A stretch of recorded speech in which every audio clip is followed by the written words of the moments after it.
Hallelujah. प्रभु यीशु मसीह के पवित्र नाम में आप सबकी सलामती हो।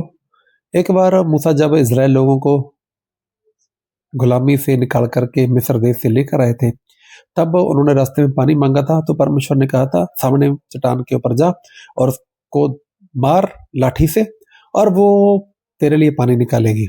और देखो, बहुत सा पानी निकला और उन लोगों ने पानी पिया, क्योंकि मूसा ने वैसा ही किया था जैसा परमेश्वर ने कहा था।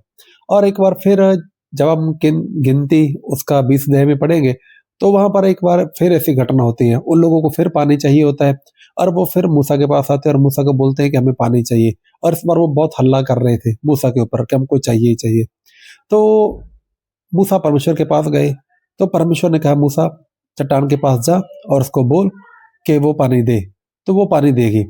लेकिन मूसा इस बार भीड़ के कारण बहुत गुस्से में थे, प्रजा के कारण बहुत गुस्से में थे। और मूसा ने जाकर उसको 2 बार लाठी से मारा। और जब 2 बार मारा, पानी तो निकला, लेकिन परमेश्वर ने ऐसा कहा कि तूने विश्वास नहीं किया। अभी देखो, क्या मूसा ने सचमुच विश्वास नहीं किया था? क्या परमेश्वर ने ऐसा उसके जीवन में देखा कि मूसा विश्वास नहीं कर रहा?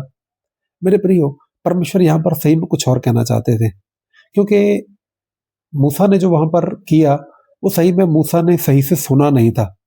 तो जब इंसान सही से सुनता नहीं है ना, तो वो सही से करेगा भी नहीं।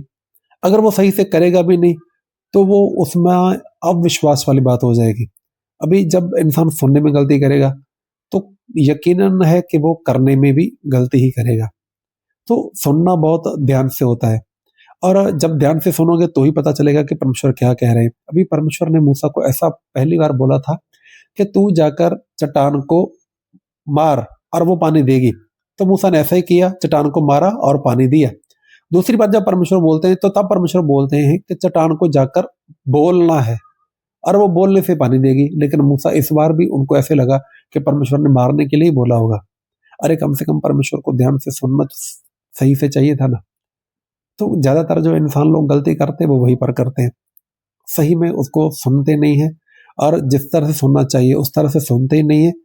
और जब सुनने में गलती कर रहे हैं, तो यकीनन तो है कि फिर वो करने में भी गड़बड़ी करेंगे ही। इसीलिए सही से सुनो, सच्चाई से सुनो, और इस तरह से सुनो कि परमेश्वर खुश हो जाए, और आप करने में कभी भी फिर भी कोई भी गड़बड़ी ना करो।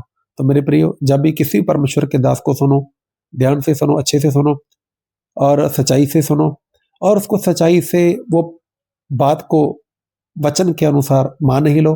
परमेश्वर आपके जीवन में बहुत बड़ा कार्य करेंगे। आगे बढ़ो, परमेश्वर आपको सलामती दे। जय मसीह दी।